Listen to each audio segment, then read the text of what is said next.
자, 뭐 미국 시장 어제 휴장했기 때문에 뭐 별 이슈는 없지만 그래도 나스닥 선물 지수는 좀 빠진 거 뭐 이런 것들에 대해서 좀 걱정하시는 분이 있기는 해요. 근데 이제 어제처럼 이제 아시아 증시가 열릴 때 우리 나스닥 선물 같은 경우는 거의 보통 이제 아시아 시장에 참여하는 트레이더들의 어떤 속임수도 좀 많습니다. 거래량 자체가 작기 때문에.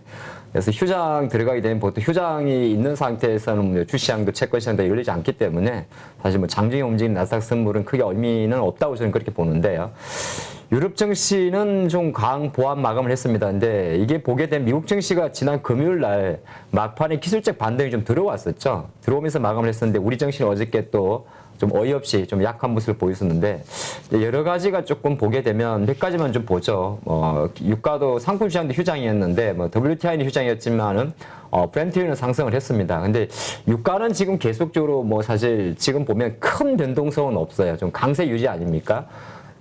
브렌트유니까 이제 저쪽 어디입니까? 유럽 쪽인데 뭐 약간 그런 이야기도 있었어요. 뭐 리비아가 생산을 중단한다. 아니면은 또 뭐 노르웨이가 9일부터 파업에 들어간다. 그런 식이 있었는데 일단 유가적인 측면에서는 아시겠지만은 최근에 어느 정도 그냥 $110 정도에서 계속 등락을 보이는 흐름이고요.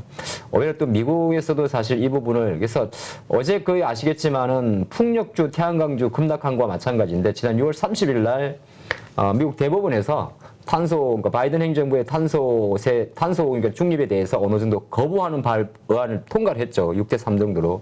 그러다 보니까 어떻게 보게 되면 기초 화석 연료에 대한 이슈가 좀 있다 보니까 유가 같은 경우는 사실 지금 보면 강세 흐름을 보면 좋을 것 같고요. 이제 시장에 부담을 주는 게 보게 되면 이런 애들입니다. 뭐 은 또는 알루미늄, 전기동, 아연 휴장을 했습니다만 최근에 계속 이 비철금속 가격들이 하락을 하고 있죠. 뭐 어제 이거는 열렸습니다. 대부분 LME 쪽이니까 런던 쪽이니까 알루미늄도 그렇고 전기동도 그렇고 동이 이제 구리죠. 아연도 그런데 이쪽도 내린다는 건 뭐냐면 여전히 시장이 이제 경기 침체 우려를 좀 자극하는 거고. 근데 최근에 또 긍정적인 것도 있어요. 휴장을 보고 있습니다만 곡물 가격이 열심히 내려가고 있죠. 이건 이제 지난주 금요일 날 그러니까 휴장이었으니까 상품 시장에서 멈추기 전 가격인데 뭐 옥수수가 9% 내려갔었고요. 밀도 한 840. 그래서 밀 같은 경우가 지금 846이면은 제가 이 단위가 갑자기 기억이 안 나가지고 뭐 톤으로 말할지 달러로 말할지 애매해서 846으로 말씀드리겠는데 밀 같은 경우는 지금 그런 이야기 좀 돌아요. 지금 이런 거 생각하게 되면 사실 식료품에 대한 가격은 내려갈 수밖에 없는 거 아니겠습니까? 근데 밀은 약간 최근에 내려간 게 또 미국 쪽에서 겨울철 밀 수확이 좀 증가했다 그러고 일부지만은 우크라이나에서 약간 운송을 재개한다 그런 얘기도 좀 도나 봐요. 그러니까 뭐 전쟁 때문에 좀 가다놨던 창고를 조금 열어준다. 뭐 사실 그런 이야기도 좀 있었지 않나 볼 수 같고 오늘 이제 우리 장이 열리기 전에 가장 먼저 움직이는 나라가 호주입니다.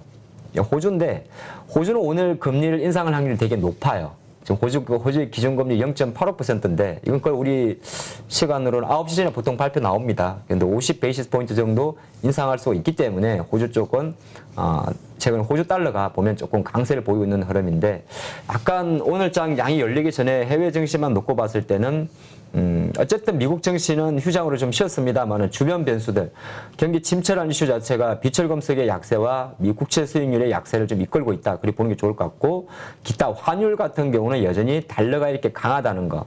달러 강한 게 사실은 보면 미국이 좋아서 강한 건 아니잖아요.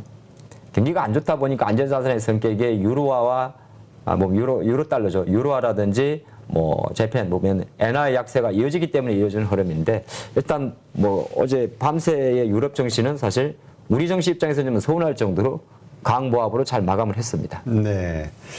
그래도 걱정 안 해요. 오늘 우리 하창봉 선생이 나왔는데 알아서 양봉 올리겠지 뭐. 오늘 아마 양봉 한번 가보시죠. 자신감이 없네. 아니요. 오늘 요새는 사실 이런 말 하면 자꾸 그런데 오늘은 어제 보면 2,300 딱 깼다가 종가 사실 의미 있겠습니까? 2,300에 마감을 했잖아요. 또 코스닥도 어제 보면 장 후반에 좀 당기면서 760선 마감을 했는데 외국인들이 참 노략질을 많이 하죠. 안타까운데요.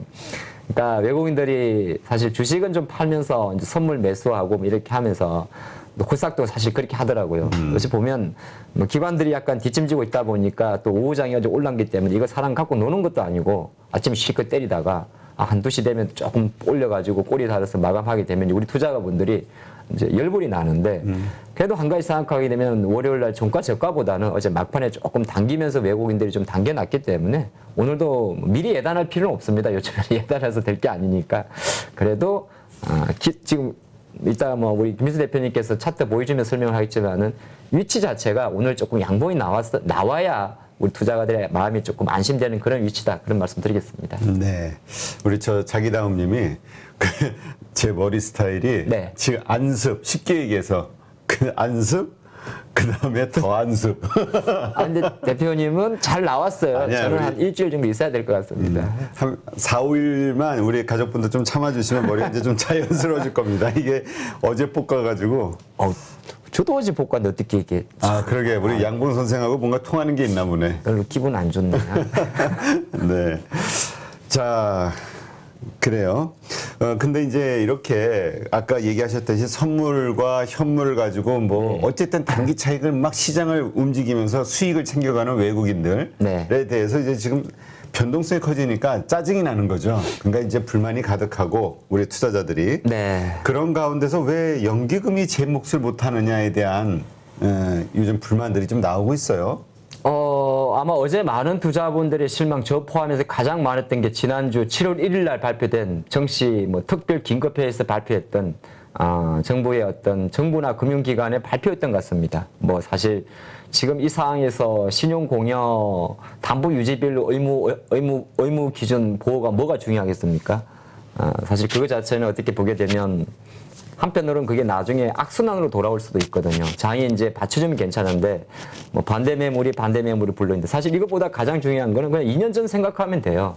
실효성은 없었지만은 정한기금이 조성이 됐었어요. 정시 안전기금이라고 하는데 지금 이 자료를 보게 되면 뭔가 글쎄요. 정부 당국이나 금융당국들은 이 상황을 그냥 예의주시해서는 안 될 것 같습니다. 이게 뭐냐 하면요. 그러니까 주요 국가들이 한국 주식을 올해 말에 얼마나 패댕이 쳤는지를 매도 쳤는지를 보여주는 건데요. 자, 미국계 자금이 작년도 이제 1년 말, 그러니까 최근 5개월 달까지죠. 굵은 그래프를 보게 되는데 미국계 자금이 대략 한 316조에서 283조 정도로 10% 정도 감소를 했습니다. 10% 많이 팔았죠. 근데 여기서 이제 과간인 게 절대 금액은 미국이 커요. 아시겠지만은 더하면 17에다가 갑자기 계산이 안 되네. 43조 원 정도 됩니까? 좀 많이 팔긴 파는 데인데 여기서 조금 시장에서는 그런 이야기를 하는 겁니다. 야, 중국계 자금들 파는 거 봐라. 중국계 자금이 대략적으로 한 11% 절대 금액은 좀 작아요. 2조. 그렇죠. 이제 금액 기준으로 놓고 보면 조금 작은데 미국 활동이 큽니다. 이런 뭐 17이니까 갑자기 33조 정도가 되고요. 근데 퍼센테이지로 놓고 보면 이게 이제 보면 싱가포르 자금 자체가 53조에서 45조로 5개월 동안 대략적으로 8조 원 정도 감소를 했고요. 근데 이 홍콩계 자금 자체가 보면 5조 원 정도인데 감소율 자체는 27%입니다. 그래서 가장 이제 크네.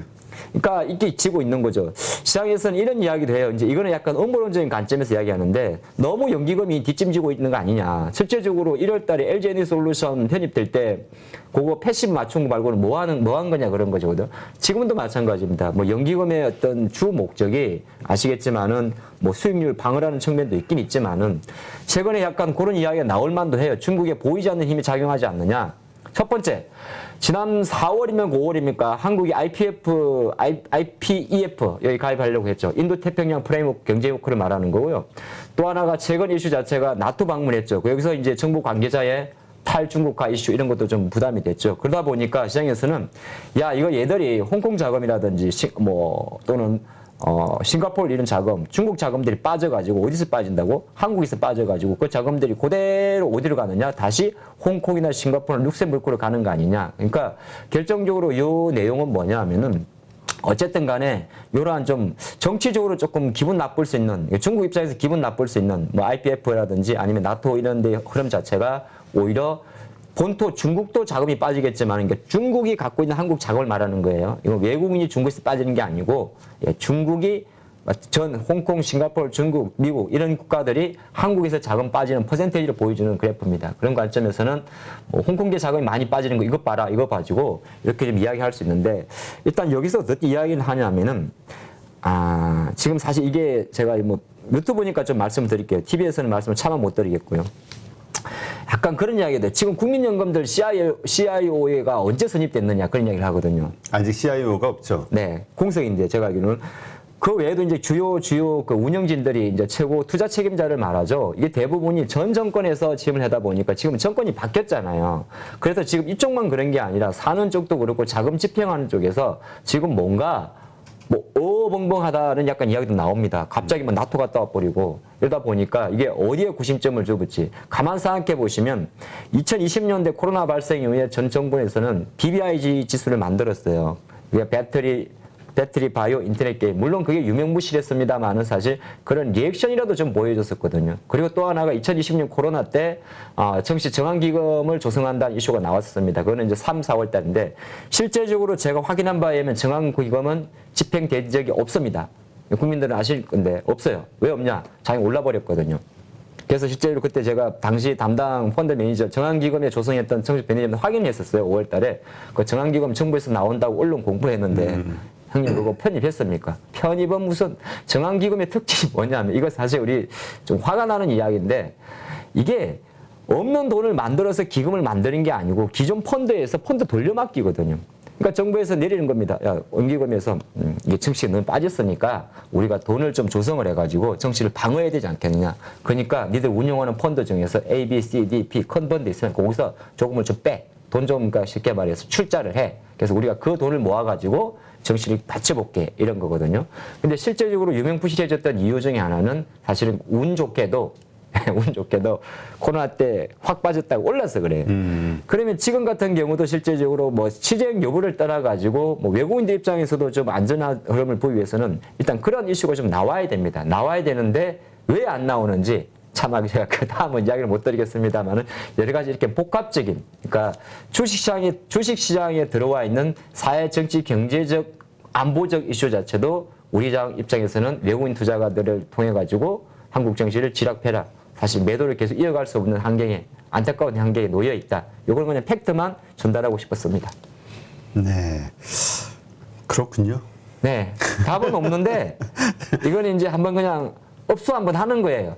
네, 이거는 사실 어떤 솔루션은 좀 사실 솔루션이 나와서 올라오는 장이 아니다 보니까 우리가 알고는 가야 되지 않겠습니까? 참 여기에 대해서는 논란이 참 있어요. 뭐냐면 또 일각에서는 우리 우리 국민연금이라든가 이런 게 해외 투자해서 좀 안정성이라든가 수익성을 추구하는 게 맞지 않냐라는 얘기도 있고, 왜냐하면 전체 국민을 상대해야 되니까 국민의 노후를 책임져야 되니까. 근데 또 반대로 이게 정책적으로 국내 비중을 좀 높여야 되지 않냐. 아니요, 여러 가지 이유로. 그건 이제 최근에 보게 되면 아마 우리가 자료 했을 텐데 연기금의 5년 투자 계획을 보면 한국의 주식 비중은 이제 줄이는 게 줄고 미국의 주식 비중이나 채권의 비중, 해외 주식의 채권의 비중을 늘려갑니다. 그건 이제 아시겠지만 연기금이 은근히 조금 보면 누적으로 보게 되면 연간 한 7, 8% 정도의 평균 수익률을 내고 있거든요. 그러다 보니까 그네들이 이제 보면 크게 뭐 주식, 채권 그걸 또 나눠서 국내 주식, 해외 주식 여기에 이제 대안 투자라고 이야기하는 AI 투자까지 진행을 하고 있긴 있는데, 근데 이제 우리가 섭섭한 거는 그런 거죠. 그거 좋습니다. 근데 또 그렇다고 할 때 지금 미국 주식이라고 그러면은 무조건 지금 한국 주식만큼 선방하느냐 그것도 아니지 않습니까? 물론 여기서 갑자기 한국 주식이 많이 빠졌기 때문에 어떻게 보게 되면 갑자기 그 정책을 바꾸라는 이야기는 아닙니다. 바꾸라는 이야기인데 그냥 우리가 생각할 때 보게 되면 저희 뭐 그리 길지 않은 경험이지만은 한 20년 정도 보게 되면 항상 들어왔었어요. 이게 들어왔는데 요새 계속 아쉬운 게 어제도 사실 삼성이 한에서 들어왔는데 이거 연기금이 들어온 게 아니거든요. 예, 그러다 보니까 그래도 이런 약간 정시의 버팀목 이거 어떻게 생각해 보십시오. 좋습니다. 저도 이제 연기금을 한마디 하고 싶은데 그래요. 국민들의 어떤 우리가 이제 노후를 위해서 준비했던 자금 자체를 안정적으로 운영해서 국민들의 손에 제대로 나중에 노후 정책으로 지급할 수, 연금 수령할 수 있게 좀 좋겠죠. 그럼 거꾸로 놓고 봤을 때 이거는 관점에 따라 다른데 지금 당장 내가 주식 때문에 손실 나게 생겼는데 이렇게 볼 수도 있는 거고. 그렇죠. 다른 한편으로는 그거 정책이 한번 그렇다고 바뀌었다고 해서 그러면 지금 그렇지 않습니까? 어저께 정권사 2050포인트 지수 하단 포인트 제가 전망치 나오는 정권사 보고서 보고 확 찢어버리고 싶었거든요. 이 뭐 하는 거냐고. 하지 말라는 소리예요. 저는 웬만하면은 어차피 그 뭐라고 할까? 의미 없는 액션을 하지 말라는 거고 또 한편으로는 지금 정권사가 욕을 얻어먹으면서까지 2050이라는 포인트를 하단을 제시할 때는 어쨌든 간에 시세가 급변했으니까 앞으로 상황 이럴 겁니다라고 표를 보여주는 거잖아요. 그럼 연기금도 마찬가지 아니겠습니까? 그래 그네들의 정책 운영 방향이 어떻게 보면 국내 주식의 비중을 줄이고 해외 주식 비중을 늘린다는 그 정책을 가는 큰 그림에서는 동조를 하는데 사람이 융통성이 있어야죠. 사람이 아니거든. 연기금이지. 연기금의 오더는 사람입니다. 그렇죠? 그렇지 않습니까? 최고 의사결정하는 분은 사람이잖아요. 저는 융통성이 필요한 연기금이다. 네, 이렇게 생각하고 있습니다. 근데 지금 그 얘기는 있어요. 뭐냐면 일단 이제 주가가 많이 급락을 했기 때문에 시총 자체가 줄었잖아. 그러니까 그 투자 금액의 이 그렇죠. 액수가 줄었기 때문에 비중 퍼센티지가 그러니까 조금 더 담아야 되지 않겠냐라는 그런 희망도 있고. 걔도 하는데 또 미국 주식까지 같이 빠져가지고 상대적 비중은 지금 내년도에 아마 올해 수익률 이야기 나오면은 아마 논란이 많을 거란 얘기도 있어요. 뭐 수조에서 뭐 상당한 손실을 봤을 것이다. 네, 뭐 그럴 가능성도 되게 높습니다. 왜냐면 다 우리 작년에 투자액이 뭐 그렇게 몇백억 달러 늘었다고 하는데 네. 지금 벌써 작년 대비 지금 웬만한 주식들 다 주가 해외 주식들도 다 마이너스 50%잖아요. 40%뭐 30%. 근데 하여튼 그러한 이슈도 있다는 거. 네. 그러니까 지금 수급이 없다 보니까 이런 생각을 자꾸 하는 거예요. 그러면 이제 다른 사이드에서 이제 그런 얘기도 하는 거죠. 그렇다면 개인 이 투자자들이 뭔가를 살 수 있는 어떤 장기 투자에 대한 혜택, 세제 혜택이라든가 여러 가지 증시 안정 대책 이런 것들이 좀 필요하지 않냐. 그렇죠. 그러니까 뭔가 투자 심리를 살려줄 만한. 그래서 아까 제가 말씀드렸지만은 기금을 뭐 증시 안정 정한 기금을 조성한다든지 해서 그게 실제적으로 액션이 되고 안 되고는 또 차후의 문제예요. 근데 아까 애초에 말씀드렸던 것은 현재 수준에서는 예를 들어서 뭐 이런 거 있잖아요. 뭐 공매도 규제 관련해서 인원을 정해야 했다. 뭐 이런 거는 사실 의미가 없어요. 뭐 사고 쳤는데 그 수사하면 뭐 합니까? 저는 범죄라는 거는 사고 전에 예방을 하는 게 중요한 거지. 사고가 발생을 했는데 그거를 수사관을 늘린다는 것 자체가 과연 그 범죄의 원칙적 사고를 막을 수 있냐에 대한 의문이 드는 거거든요. 지금 똑같은 이야기예요. 제가 어디 연구기금에 말하는 게 갑자기 뭐 주식 운용 비중 5년짜리 조정해가지고 국내 주식 팍 늘렸고 그런 의미보다 뭐 가진 그런 거죠. 뭐 쉽게 말해서 하든 안 하든 다음에 문제인데 정시안정기금을 조성한다. 뭐 그런 이야기라든지 아니면은 어느 정도 좀 색깔을 왜냐하면 한국 증시가 지금 뭐 제가 차마 입을 올리진 않는데 지금 놀림거리 아닙니까? 전 세계 하락률 1위. 근데 사실 우리가 가만히 생각해 보면 이게 말이 안 되는 거거든요. 물론 뭐 여러 가지 뭐 본론적인 이야기는 빼자고요. 뭐 한국이 수출고 뭐 한국만 그렇습니까? 그건 아니지 않습니까? 그런 생각 같이 해봤습니다. 네, 알겠습니다. 자, 일단 우리 개별 그 주식 이슈 네. 한번 들어가 볼까요?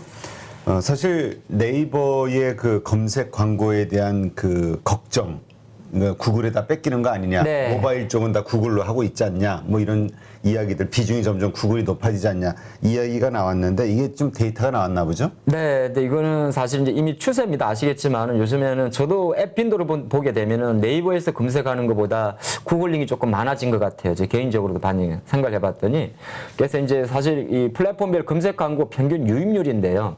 뭐 다음은 옛날부터 원래 없던 거는 사실 카카오는 별로 중요하지 않습니다. 왜냐면 카카오는 2014년 다음 합병 전에는 어무했지만 계속적으로 한 자릿수였기 때문에 뭐 카카오의 검색 점유율 같은 경우는 4.6% 떨어진 거는 어느 정도 뭐 사실 긴장을 하셔야 됩니다. 근데 카카오도 준비하는 것 자체는 기존의 다음 포탈하고 카카오의 동반 통합 기반 검색 광고 쪽을 준비를 하고 있다고는 해요. 근데 이건 좀 지켜봐야 될 것 같고 중요한 거는 국내 검색 엔진에서 이제 토탈 거의 뭐 절대적 점유율을 갖고 있던 네이버가 한 3, 4년 전에 74% 정도의 평균 유입률을 갖고 있다가 이게 계속 떨어진다는 겁니다. 그런 상태에서 이제 구글 애저죠. 구글 애저. 쉽게 구글의 검색 플랫폼 자체가 거의 뭐 폭발적으로 증가를 하는 겁니다. 그러면 이 순위 자체가 지금 2022년도 기준으로 뭐 네이버가 한 66% 정도, 구글이 28% 정도면은 앞으로 추세 자체가 네이버는 계속 떨어질 거고 구글은 올라갈 수밖에 없습니다. 그러면 네이버 주가 관점에서도 사실 네이버는 이 구글 검색 광고 플랫폼 자체가 또 광고 시장에서의 또 사업 수익성으로 바로 이어지는 그림이거든요. 그래서 다올투자증권은 이렇게 전망을 했어요. 이렇게 되게 됐을 때는 이제 전체 매출 기도에서 네이버나 카카오의 광고 시장 성장률이 10% 초반까지도 떨어지는 거 아니냐 그런 이야기를 합니다. 이제 성장률에 대한 이야기예요. 퍼센테이지 점유율 말고. 점유율 10%면 큰일 나죠. 그러니까 성장률 같은 경우가 10% 이상 떨어지지 않냐 이렇게 이야기 나오는 겁니다. 그런 관점에서 일단 네이버도 여러 가지의 노력은 하고 있더라고요. 제가 해보니까 뭐 사이트 검색 광고, 브랜드 검색 광고, 플레이스 검색 광고. 플레이스 광고는 아마 이거 그런 거죠. 우리가 그 맛집 이런 거 검색할 때 지도 내 뜨지 않습니까? 거기에 아마 애들을 붙이는 것 같은데 제가 조그만하게 적어놨어요. 성과는 소자, 예, 이렇게 적어놨습니다. 대중소 중에 소자라 적어놨는데 갑자기 이 내용을 제가 좀 뽑아본 거는 제가 사실 그 주식 클래스 유튜브 쪽에 조금 더 상세한 내용은 좀 적어놨는데 이런 거예요. 네이버는 지금 숙제가 뭐냐 하면은 검색 광고에서 떨어지는 것 자체를 네이버 쇼핑에서는 커버하겠습니다만은 당연히 다른 부분은 아직 성장성이 좀 많이 필요합니다. 그러니까 주가 관점에서 네이버는 앞으로 이제 검색 광고에 떨어지는 건 막아야 될 것이고 뭐 쇼핑 같은 경우는 워낙 잘 나가는 거고 이제 카카오 대비해서 조금 모자랐던 부분이 네이버 파이낸셜 부분인데 네이버 파이낸셜 부분과 웹툰에서의 어떤 성장성 속도가 빨리 앞으로 가야 될 숙제가 될 것 같고요. 카카오는 많이 아시겠습니다만은 참 제가 차마 어제 카카오 모빌리티 매각 이슈 때문에 차마 좀 따로 시간을 내서 거둬야겠습니다만은 이번 카카오 모빌리티의 매각건은 어떻게 보면 김범수 의장님이 아까 성무수를 던졌다는 생각을 해봤습니다. 그동안은 계속 자회사 상장시키다가 이제 8조 원 이야기 나오다 보니까 이것을 매각을 해가지고 현금을 만들어서 또 카카오의 모든 사업에 사용하겠다는 건데 과연 이게 향후 카카오의 미래에서 계열사 상장을 통한 카카오 지분 가치 쪽에 점수를 줄 것인지 아니면 카카오 계열사를 매각해서 현금을 만들어서 카카오 본연의 사업에 투자 확대에 포커스를 줄 건지 그건 아직까지 결론 내기는 조금 모호할 것 같습니다. 네, 알겠습니다. 누구나 1시간 안에 200개 종목에서 좋은 종목을 고를 수 있는 그런 능력을 배양할 수 있도록 제가 도와드리려고 그렇게 하고 있습니다.